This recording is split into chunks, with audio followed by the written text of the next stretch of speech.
Ladies and gents, beauties and influencers, welcome to episode 98 of A Thompsin and Other Disappointments, your twice weekly plunge, nay cannonball, dive bomb, into the worlds of comedy, dystopia, politics, and so on. It is your faux intellectual discussion that allows you to feel slightly clever listening to it. All the while, the beer and swearing afford you that comforting element of it's not that clever though. I can handle this shit. I like to set out my stall at the beginning of these shows. So here it is, right? This is the kind of show where you hear me musing over something reasonably intellectual. Like oh shit, he's talking about the complexities of the British parliamentary system. This sounds a bit highbrow and complicated. I don't know if this is for me. Oh, but wait. No. He's talking about his arsehole. Okay, good. I'm in. Right, I'm back. I'm here for this. If it's your first time listening, congratulations on using your ears. Welcome to my binfluencer cult. And that's the other thing I like to set out from the get-go. If you found me on Twitter or TikTok and you're like, who the fuck is this clown? What is he? Is he like some sort of politics influencer or something? Like no. It's basically where like rather than use social media and podcasts to inspire you or like lift your spirits, like what we actually do on this show is take that stuff, that aspiration, and we bring it crashing back down to the ground, back to reality, scrape the muck of society off the bottom of the bin and go, ugh, look at this shit. It is gross. And then invariably someone will say, well, yeah, like what's your solutions though? You're always coming to us with problems. Like, why are you always moaning, Aid? Like, where's your solution? And then that's when I'm like, I have no solutions.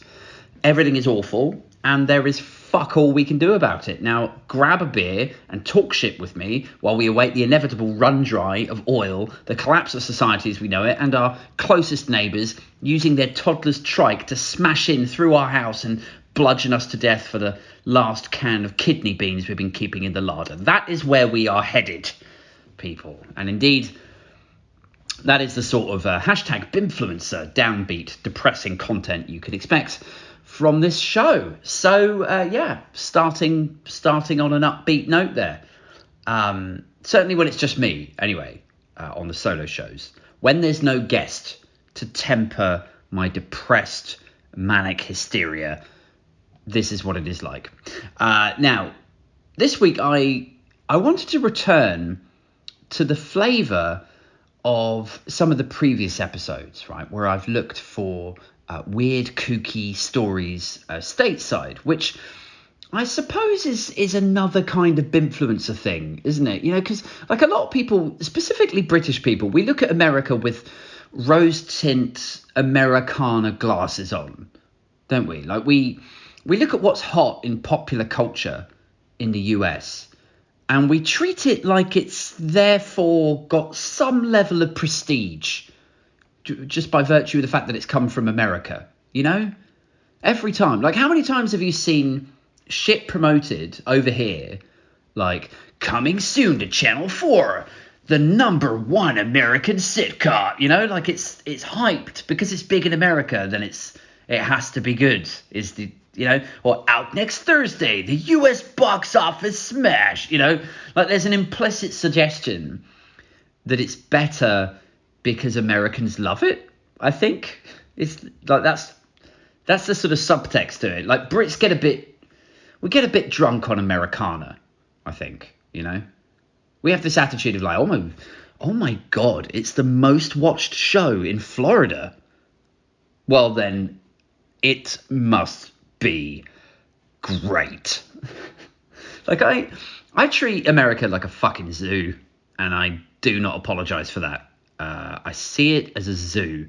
I think you should be able to say this stuff without it being a huge thing, I think it should be refreshing when a British person can come out and say, those guys have really fucked that country up, like that should be refreshing to people, I think, instead of how the weird, needy way that we normally look at America over here. Like, do you remember the height of Brexit? We had like a constant haranguing and pillorying of the European Union for being inflexible and not negotiating and insisting on their own food standards, etc. And then when it came down to the American shit, do you remember like the chlorinated chicken? And we want to be able to sell Mountain Dew with meth in it to Brits, and insisting that we sell McDonald's in dollars now. And well, you can have a trade deal, but we're going to insist that Trump's nephew is the new head of state in the UK. The same people who would despise the European Union for being inflexible and oppressing us with their food standards and their rules and regulations. But those same people would then bend over backwards to appease the controls America would implement. So I think, I read this on somebody's tweet, somebody way more articulate and clever than I, but they described it like, they said hatred of the EU is the flip side is like subservience to America. Like they're kind of two asses of, no, what's it? Two cheeks of the same arse is the expression. So if you have a disdain for the EU oppressing us with their regulations and standards of food and goods and services and stuff, but then the alternative is to be completely subservient, to be bent over a barrel and butt fucked by America. The same people would be like, well, yeah, like we just got to do it. Whatever Trump wants, I think we should just give it to him. And look, I love Americans.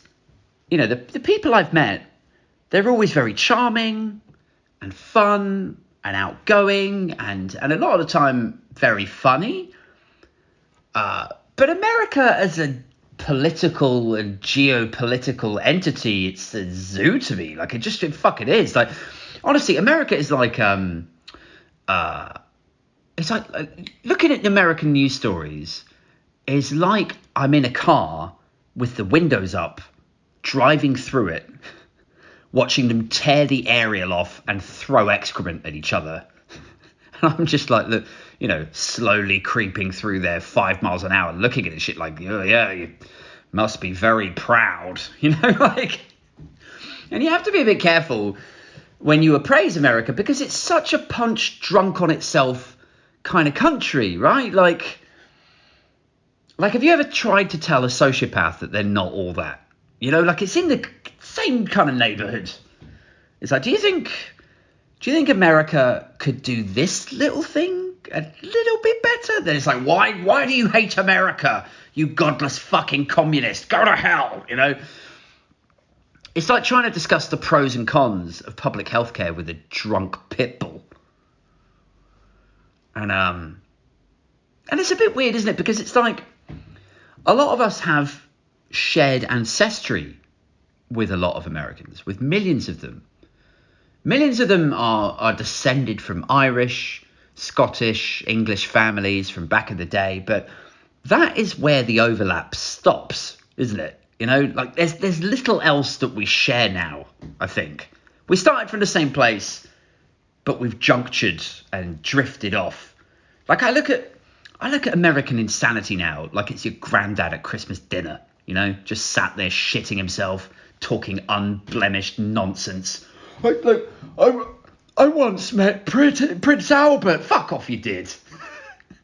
You crazy old bastard. And your girlfriend's like, are you two related?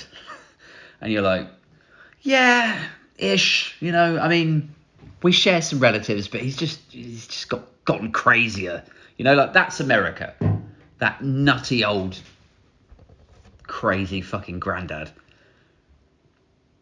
Like it's quite an indictment of the whole nurture v nature thing.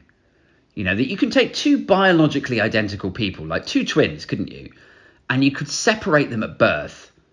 And one grows up in London and he'd be like, if typically British, he'd be like understated and like a bit sarcastic or a bit repressed perhaps. And then the other one gets raised in like small town Westchester, in the middle of bumblefuck nowhere. But this guy would be amped up and cheering on his mentally impaired cousin as he buys his first semi-automatic to shoot his sister's forced to full-term incest baby, you know? And he'd be like, we're pro-life. We're pro-life, so you have to keep the baby until it rolls out of your vagina. And then fuck all the hazards and the risks and the near certainties. And arming people with low cognitive ability. Then pro-life is on pause. And then it's fucking on. Blow! You know? God bless America at that stage. They're pro-life until the incest baby is born. And then it's like, just give it a gun. Like the British twin, I'm assuming here, right? The British twin would grow up relatively sane. And I know I'm somewhat biased from that because I've grown up in Britain. And so I'm sort of conditioned to thinking that Britain isn't actually that batshit. But, you know, clearly it is. Like he would grow up, the British twin would grow up probably loving the royal family and rolling with the class system and the other weird shit about this country. The British twin, though, grows up all right. But the American one, the Yankee one, grows up fine with gun culture and arming people with mental illness and the state executing those same people. You know, that sounds, I mean, I know loving the royal family, nationally speaking, I'm not a massive fan of the royals, but I accept and kind of, well, begrudgingly accept that a lot of the Brits do like the royal family, although I, you know, see it as sort of national brainwashing, but fine, whatever. But I would take a love of the royal family over being brainwashed and conditioned to thinking that it's okay to give a gun to a mentally unwell person and then when, not if, when they go a bit nutty and blow a hole in their grandma's head, then we go, you did something bad there, Timmy. We're going to have to execute you now. Like that to me seems like a succession of crazy thoughts and laws and regulations. The state executing those same people. Nurture v nature. Like just growing up in America makes you a bit crazy, I think. I think it's like the frog boiling very slowly in the hot water. I don't know. That's how it seems to an outsider. And it kind of makes you think, like, was America this crazy when we were running it? You know, like, no, it was not. I honestly don't think it was. I'm not a historian. Maybe Otto English can correct me on this stuff. But I don't think they were this crazy when Britain was running it. I mean, it was oppressed and it was controlled and probably taxed to fuck for the benefit of, the Queen or King of England at the time. And, sure, they had less freedom. But was it this crazy? Was it this out to lunch, gunny and weird and self-falating as it is now? Probably not. So maybe American independence is overrated, guys. Maybe sovereignty should just be an us thing over here. Maybe, I don't know. Should we run America again? I'm just asking questions. I'm just should we? I'm not saying we should. I'm just asking, could we? This is the great thing about talking shit about America too, by the way. It's like, you can say whatever the fuck you like, and if some agitated, red-cheeked Texan gets pissed off, you can be like, well, you guys love free speech, right? The right to say something you might not like. So here it is. I did it. Celebrate me. And to be clear, right, I'm not saying we should invade the United States and take it over and detoxify it and take away their guns and reintroduce them to the idea of socialized healthcare that doesn't force the sale of your house to fund your operations and, reinstating women's rights. I'm not saying that we should invade the US. I'm just not ruling it out.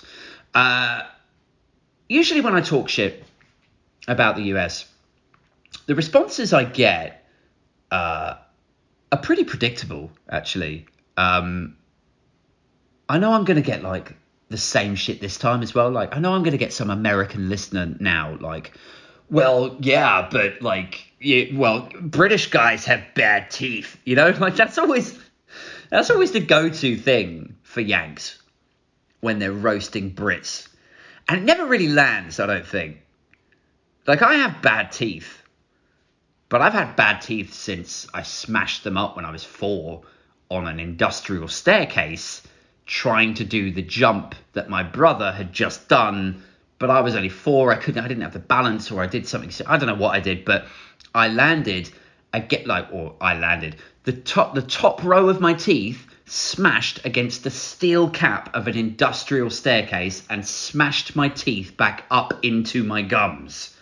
That is a real thing that happened to me and ruined my fucking teeth since I was 4. So I kind of grown used to the idea that I have shit teeth. But I think if we're talking about Brits in general, I think the reason a lot of Brits have bad teeth, maybe compared to Americans or the rest of the world, or perhaps more civilized countries, I don't know. I think the reason we have such bad teeth in the UK is because they privatized our dental, healthcare. Our dental treatment was all privatized in the 1940s. So basically moving us into a private healthcare realm yielded a nation of awful smiles. So when Americans take the piss out of British teeth, I'm always a bit like, I mean, really what you're doing is mocking the fact that we don't have an element of free healthcare. You know, you're mocking that we don't have free dental. And if you think losing free dental is bad, wait till you see the state of our own healthcare system. It's fucking mad, you know? I'm not sure you really want to be pulling at the thread of Brits don't have 100% free healthcare. Anyway, this week in the US, I've gone to Colorado for some news. We can see what's happening there. A lot of times, I think when we hear news in the US, it tends to be on the East or the West Coast, right? It's sort of, Hollywood or New York kind of flavor. And this is not. This is right slap bang in the middle of the United States. So if you imagine the US in your head, right? If you don't know where Colorado is. If you do know where Colorado is, then just tell me to go fuck myself. But if you don't, this is where it is, right? So you've got California on the far west coast. Then just inward from that, you've got Nevada. Then just inward again, you've got Utah. And then inward again, and you're in Colorado. So it's kind of, comfortable Midwest territory, I guess they would say it is. That's Colorado. And this week in Colorado, there's a shooting, of course. Of course, there's a shooting. And the headline says, officer-involved shooting unfolds at busy Colorado Springs apartment complex. So let's just take that in for a minute, shall we? Officer-involved shooting unfolds at busy Colorado Springs apartment complex. There's an apartment complex, and an officers attend something there, and a shooting begins. There's a subheading: police responded to disturbance at 9:15 Saturday, which led to the incident, which I fucking love. I love the subheading here, guys. So let's just back up, and let's allow you to enjoy this to the extent that I am, right? So the headline is officer-involved shooting unfolds at the apartment complex, and then the subheading, police responded to a disturbance which led to the incident. So the police, the implicit acknowledgement there is that the police arriving at the thing led to the shooting. That's what I'm reading from this. Police responded to a disturbance which led to the incident. It was fine. There was something happening. It probably wasn't good. Probably a domestic disturbance or something. But no one had died. Then the cops show up. Someone's fucking dead. Okay, cool. Great job. Protect and serve. Bang, bang. Roll the fucking body in the meat wagon. Right, let's go grab a beer, fellas. Good job. Good work tonight. Anyway, let's read on. Let's get into this. It says, Colorado Springs.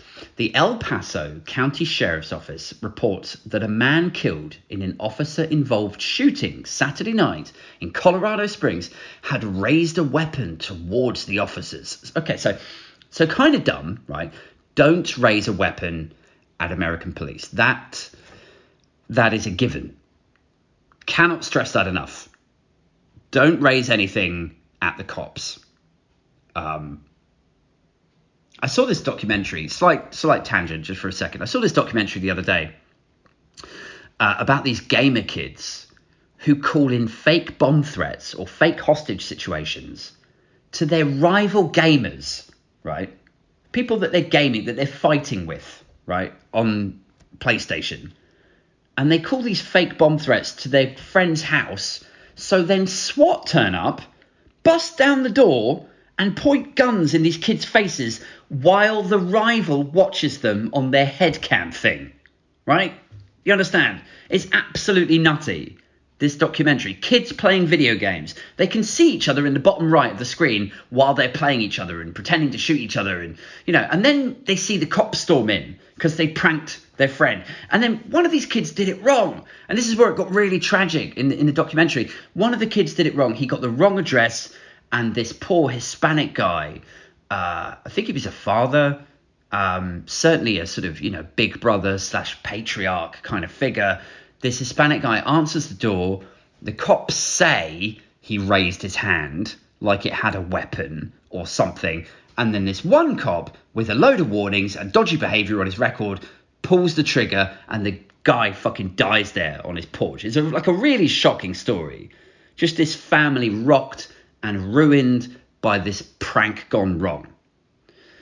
But I think about that story now, like reading it, because it's like, or reading this one now, because it's like, just by calling the police to something in America, and bear in mind, it's, you know, their tagline is like to protect and to serve, but just by calling the police to something, you are increasing the likelihood of death happening, of someone losing their life, even though they're supposed to protect it. So, and, you know, let's be fully transparent about it. It's not just America. You know, if we're in London and it's the Met, you know, we're kind of in the territory on occasion.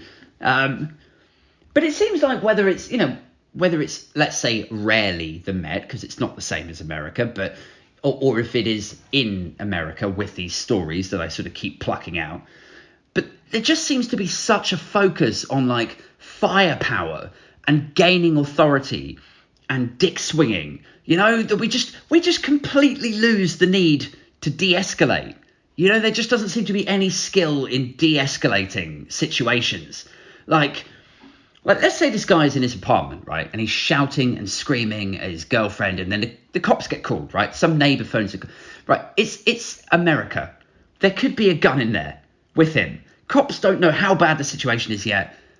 But why does it always feel like they rock up to the door, bang, bang, bang, bang, bang, you know, and then it's, Mr. Roberts, your neighbors are very concerned. I need you to step outside so we could blow a fucking hole in your head, sir. You know, like, why is it so harsh, you know, like SAS dropping in there? Neutralize the threat, you know, like I think it should be a woman that knocks on the door. Just a calm, compassionate voice, you know, no ego, no dick swinging, just a credible attempt to wind things down, you know, just a nice lady knocking on the door saying like, Mr. Roberts, we're all very scared tonight. I think it's got a little out of hand, but we got some ice pops and Nurofen out, you know, like, I don't know, there's a definite toxic vibe to these stories. That's my sense. Is like, it's completely disproportionate, the response that happens to these things. Anyway, let's continue. It says, Public Information Officer Sergeant Jason Garrett said in a news release that the CSPD officers were dispatched to the 4200 block of Sanders View around 9:15 in response to a report of domestic violence. There we go. Domestic violence every time. And it's funny, like you think America, you think NRA, right? You think gun ownership, mass shootings. Like if you say America has a gun problem, instinctively you think of some like beta male kid whose entire personality is Call of Duty, you know, sat with his PlayStation. It's all gone to his head a bit. America has a gun problem. Then you think of him like running up in his old school halls with his freshly purchased AK-47 or some shit. Like, that's the traditional America has a gun problem thing. That's the traditional American celebration of freedom. Is, when you say America has a gun problem, that's the kind of shit that you think of. Most of the time, though, when I think America has a gun problem, I think of this kind of cop scenario where something's kicked off, the cops arrive, they do everything they can to escalate the situation, and then it ends up with a young man getting a bullet in the head, I think that's a bigger problem in America. And then there's the other statistic that's like, most gun deaths in America are actually suicides, which is kind of, sad, absolutely. But it's also kind of indicative of the wider gun problem. It's like if you were having a gloomy Monday, if you woke up feeling a bit shit one morning, you get an alert through on your phone, you're now $2,000 negative in your account. And then your boss phones you and goes, yeah, we don't need you to come in anymore because you're fucking freaking out. You're a bit of a weirdo, freaking out the rest of the staff. So you got fired and you're way into your overdraft and debts. And, and then your girlfriend wakes up and goes, I'm leaving you for your brother, walks out the door. You're having a bad Monday is what I'm saying. It's a terrible Monday. Then you shit yourself. And then your brother, who your girlfriend's run off with, your brother phones you up and just calls you a cunt, just to really nail this shit down. If you had a gun, you might be tempted to just end it really quickly. But if you were in the UK, where you're significantly less likely to own a gun, I just don't you could pop a bunch of pills and you could get a knife or but it's not as instant, is it? It's not as easy. So I just think the suicide / gun problem thing in America, it all goes back to how freely they celebrate gun ownership or something. I don't know. That's what I think of when I think America has a gun problem. Now, certainly more so than ever before, rather than the traditional, tabloid hysteria of a mass shooting. I think in the sort of tabloid reports of gun crime or gun problems in America, because the nature of the stories is so shocking, if it's a gun, who was that guy a couple of years ago went on a shooting spree and broadcast it on Facebook Live? That in itself is shocking. So we kind of home in on that stuff, but actually most gun deaths in America are suicide, right? Anyway, where the fuck was I? I suppose just to not to labour the point, the thing that I keep coming back to with these sorts of stories are that this story, seemingly, we don't know yet, we haven't got fully through it yet, but seemingly it is about a guy who's shouting at his partner, being domestically abusive. The cops turn up and he ends up shot, right, to death. So that's what happens in America. How would that story end in the UK, do you think?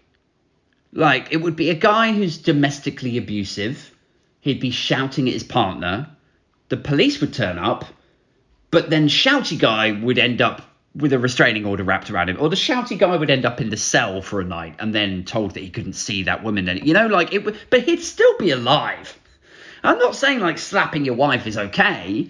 I'm not, what's the word, diluting the significance of your husband coming home drunk and smacking you around the face.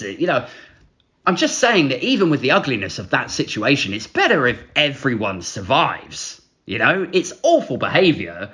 And if, indeed, as it seems at this early stage of the investigation and this news report, if it was a domestic thing where he hit her or she hit him or something, clearly the guy needs a beating, right? But does he need a SWAT team? That's the difference. I would playfully speculate. I would playfully table the suggestion. He needs a good beating, maybe a night in hospital, and then maybe he turns his shit around. Maybe he's like, fuck, I need to stop drinking. I need to go to rehab. I need to talk to a therapist. I need to sort my shit out. Why do I always get in these, He could turn that shit around. Does he need a SWAT team? Really? Or would ice pops and Nurofen actually probably yield a less messy conclusion? I mean, call me a lefty libtard bleeding heart if you must, but I don't know. Let's continue. It says they met a woman when they arrived who showed obvious signs of injury. During the investigation, a man stepped out of the residence holding a weapon. Okay, so it sounds as though he's beaten the shit out of her. Then he's stepped out holding his weapon, which I guess in the cops' defense, look, they don't know what he's going to do with this weapon. He could feasibly point it straight at the woman and kill her. So they have they got to act quick. Split second judgment. Boom. Got her. It says officers immediately ordered him to drop the weapon. The suspect began to raise it toward them, at which time at least one of the officers fired at least one round toward the suspect. It says, he said the officers and medical personnel immediately rendered medical aid to the suspect, who later died at the scene. So here's the other thing that I don't understand. If you're listening to this, perhaps you can tell me. If you want to tweet the answer to this and educate me or correct me, fine. But this is the thing I don't get with these stories, right? Why do they always shoot to kill? Like, if the guy raises a weapon, can't you just shoot him in the hand? Or in the shoulder or the forearm or so? Like, why is it always he's holding something? It could be a TV remote or it could be a Colt 44 Magnum. So we better shoot him in the head, just to be safe. Because the logician, if that's even a word, the logician in me wants to say, like you just shot him in the face and permanently traumatized 4 of the residents, And then you imagine the cop saying, yeah, but we're protecting people. You fucking... These motherfuckers they're catatonic with trauma. They're going to have to go through 2 years of serious therapy to get over the awful sight of seeing this guy's face shot off. We're protecting people. Apart from anything else, right, it's quite a fundamental error when you think of it. Bit of an error in the system that they get so het up, so trigger happy when someone raises their hand or weapon. Right, but when someone raises their hand, they're like, well, he raised his hand. And yet that's exactly what they kind of tell them to do, isn't it? It's always like, put your hands in the air. It's like, guy raises his hand. He's raising his hands. Quick, kill him. It's like, I don't know. That seems like a poorly judged process or something to me. I remember seeing this interview, or was it a podcast a while back, where they were mocking American gun culture and cops and shit, and there's an African American gentleman with a load of cops pointing their guns at him, and the first cop says, "Is that a gun in his hand?" And then the second one's like, "I'm not sure, maybe." The first one says, "Sir, throw the gun on the floor." And so then the guy throws a hairbrush on the floor, and the second cop's like, "What is that? Is that a gun?" And the first guy's like, no, it's a hairbrush. And then the second guy goes, "That means he's still got the gun. Shoot him." It's it's dark. It's dark, but there's some truth to that. Like, in a country, in a type of society where there's so many guns and so many trigger happy, macho, toxic cops who have that short a time to make a snap judgment. It's like, how fucked is your country? How urgently do you need to look at yourself? Where if someone knocks on your door, you have to look at your hands before you open the fucking door and go, "Whoa, shit, I almost answered the door while holding the remote." What was I thinking? Like, I imagine myself in, where are we again? Oh, Colorado for this story. I imagine myself on the sofa or the couch. I imagine myself on the couch watching TV, and the doorbell goes ding dong, and I get up to go and answer it. My wife's like, "Where are you going?" I'm like, "I'm going to answer the door." She's like, "Not holding the hairbrush, you're not. Are you insane?" How fucked is your country where you can't even open the door? Like, you have to double check. Jesus, I almost answered it holding the remote. That was close. So the guy raises a weapon, and they don't seemingly try very hard to de-escalate. They don't try to shoot his hand or his arm. They shoot to kill, and he dies at the scene. And then it says no other injuries were reported. The officers involved in the shooting have been placed on administrative leave per the CSPD policy. So they shoot him and go straight on admin leave. Then it says the story has been updated Sunday night. Sheriff's office have now taken over the investigation into the shooting. It says investigators have not released further details on the circumstances of the shooting or the extent of the injuries to the suspect. And then a large law enforcement presence remained at the scene for several hours to gather evidence and more information. And it could have all been avoided. This is the key thing. None of this needed to happen. No cop cars, no SWAT teams, no negotiators, forensics, paramedics, counsellors, cleaners, morticians. I wonder what the total cost to the city was to pay all those resources. It's probably like $500,000 or some shit. And it could have all been saved if they just wheeled the guy's mum in. You know what I mean? Just have the guy's mum there. Raymond, come on, stop all this silliness. I've brought you up better than this. That would be it. It'd be the end. Oh, I'm sorry, Mum. I'm so embarrassed.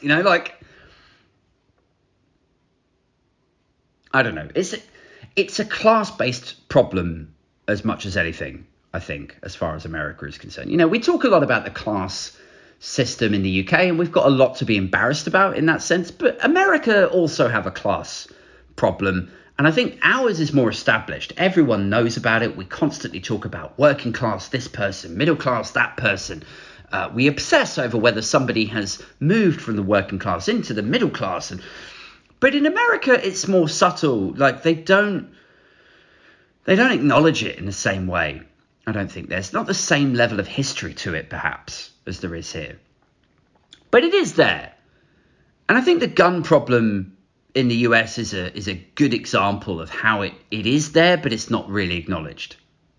Because if your neighborhood has a lot of social issues, if you live in a working to underclass neighborhood, if that's not too shitty a way of saying it, but people the working class work, right? But then there's a whole kind of underclass of people who, for a variety of reasons, some of them perfectly admirable and legitimate, cannot work.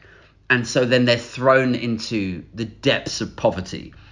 But if you live in that kind of lower working class, kind of underclass thing where you're surrounded by people with undiagnosed mental illnesses, or if it's America, fucking diagnosed mental illnesses, but you just can't afford the fucking medication, right? Or even worse, you can afford the medication, but it's a highly addictive opioid that your GP prescribed you to meet your sales target, to get the family holiday in Antigua. Fucking hooray for capitalism, right? But if your neighborhood has a lot of social issues, you might be more inclined to get a gun to protect yourself. And I don't judge in that context. I always say, if my town descended into violence and burglary and rape and, if it descended into a lawless fucking nightmare, and then they told us it's actually fine to own a gun now, I would buy a fucking gun. And you would too in that scenario. So I can't judge, right? And in the realm of, I don't know, long-term unemployment, boredom, anger, people who were abused in whatever way, now lashing out at everyone else in their apartment block, drug addiction, violence, poverty, forcing people to steal from each other. In that kind of realm, with so many guns out there, you can see how guns might be more prevalent in a working to lower / underclass kind of apartment block. So it is a class issue. I mean, if you put yourself in the position of somebody in what I was saying a minute ago about poverty forcing people to steal from each other. If you think of an apartment block of meth heads and smack junkies, and the person that gets stolen from had two things: a TV and a gun. And now you stole the TV from him. Now they've just got the gun. This double barrel, 12 gauge, sawed off thing. Like, what do you think they're going to do? Their brain frazzled from OxyContin, nothing to lose. They've defaulted on rent 3 times over. They're going to go and get the TV back. They're going to rap on your door. Bang, bang, bang, bang, bang. Give me back my news box. I'm watching it. Oh, yeah? Yeah. How are you going to watch it with no eyeballs? Blow. You know, like it's... I know that's an extreme example, and I'm being a bit over the top, but you kind of get my point, right? It's like, I don't know if you ever watched that TV show, The Shield. It's this really sort of gritty American drama about Los Angeles cops, and I think there was an episode, or maybe it was The Wire, can't remember, The Shield or The Wire. There was an episode where one of these methy, cracky junkies shot the other one for like $5, and it was like his friend. He murdered his friend for $5. And it's stuff like that. Like, if you live in an apartment block of erratic, brain-frazzled crackheads and, you know, you're going to get a gun. You're going to try and protect yourself. And then if someone steals your shit, you're more likely to escalate. You know, you get what I mean. So it's a class-based thing as much as anything else, because when there's a domestic disturbance, like the one that we're outlining in this news story, in that apartment block that's just littered with depression and deprivation, they rap on the door and they're already on high alert. Like, you know, the one cop will say to the other one, like, careful, Hank, there's a lot of crazies in here, you know. Would they be quite so nervy if they rang on the front door in Malibu, do you think? I don't know. Like, do you remember when that SWAT team surrounded Justin Bieber's house? That was fucking hilarious. Like, I mean, I know I shouldn't be encouraging this sort of stuff, but this is about 10 years ago now. Comedy plus tragedy. No, comedy equals tragedy plus time. So 10 years ago, it was serious. A decade's passed now. Now we can laugh at it. But they did it to Ashton Kutcher as well, and Miley Cyrus. You know, it's not dissimilar to the SWAT pranking gamer thing I was talking about a minute ago, which is not funny because it's still quite recent. So I think that's how that rule works. But, you know, the SWAT team surrounds Bieber's house. They ring on the door, this massive fucking California mansion, and these highly trained but incredibly patient firearm teams attend. And did anyone get killed? No. Did anyone have itchy trigger finger that day? No. Do you think there's any domestic violence call-outs in Brentwood, LA, which is like a, you know, very affluent part of Los Angeles, or Malibu? Like, I mean, I'm sure there are from time to time, but I don't think it's the same as cops being called to apartment 26 in that fucking, you know. I don't know. Maybe the social pressures of being jobless, your neighbours hooked on smack, keeping you up at all hours, surrounded by meth heads, and, you know, maybe if you're minus $2,000 in net worth, like maybe all of these clouds coming together in this lower socioeconomic bracket, maybe it yields a more deathy result. And it's weird, like, it's weird how we can talk about anything, right? Like, I mean, now we're talking about American gun culture, but it's true also of like the housing crisis, or the cost of living crisis, or the collapse of the NHS, or, you know, in America, the absence of meaningful healthcare, like whatever the whack-a-mole crisis that pops up, it always goes back to inequality. It's quite amazing, you know? It's like the gun problem. It is a gun problem, and maybe the children of some affluent parents might get shot up in a school shooting every now and then. But typically, for most deaths that result from guns in America, we've covered this, right? Most of them are suicides. I think a pretty healthy chunk of the other ones are things like this, where cops get called to something, they act a bit too macho, the shit escalates, and somebody gets shot the fuck up. But I don't think most of these things tend to touch or tend to come knocking on the door of the affluent people who make the decisions. So it is a class thing, right? You can imagine people saying, like, have you got a gun problem? And somebody will be like, yeah, there's too many guns in the country. And you're like, well, How much are you pulling in? Like $900,000 a year, and you live in a gated community? Like, don't worry about it, because it's literally not even your problem, you know? And it's the same over here, right? With the housing crisis. Have we got a housing problem? Yes. The cost of housing has skyrocketed, and nobody's kids can afford a 1-bed flat even 2 hours away from the office that forces them to come in unnecessarily. Right, yeah, but does it affect your kids? Me? Oh, God, no. My kids have got the pied de terre overlooking the bay. Yeah, my kids are fine. You know, so the decision makers get removed from this situation. It's kind of scary when you think about it, because it's like, I grew up on council estates. I've seen some pretty violent arguments out in the street. I've had stones thrown at my head by other kids on the estate. I've seen cars burnt out. I've seen bins set on fire. I've seen a lot of, weird shit that you would expect to see in the council estates of England. So you would think I would be like, well, I've got a clear idea of, what the problems are, and I've got a vested interest in learning how to fix them. But listen, dear listener, no, I just want to get the fuck out of it, and then I'm going to move to my fucking Malibu mansion. Completely remove myself from all that. Are you crazy? No, I don't want to. I don't want to be bothered with that. Anyway, listen, guys, this has been a lot of fun. Thank you so much for listening once again to me rabbiting on. Quick promotion of the Patreon. If you're in a position to support the podcast, I do run a Patreon. It's patreon.com/Aid Thompson.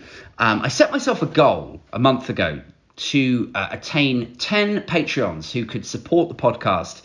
And I said that the first 10 who sign up will be exclusively invited to a London event celebrating the sort of the genesis of the podcast and indeed my cult. We're now up to number 8. Got 8 Patreons.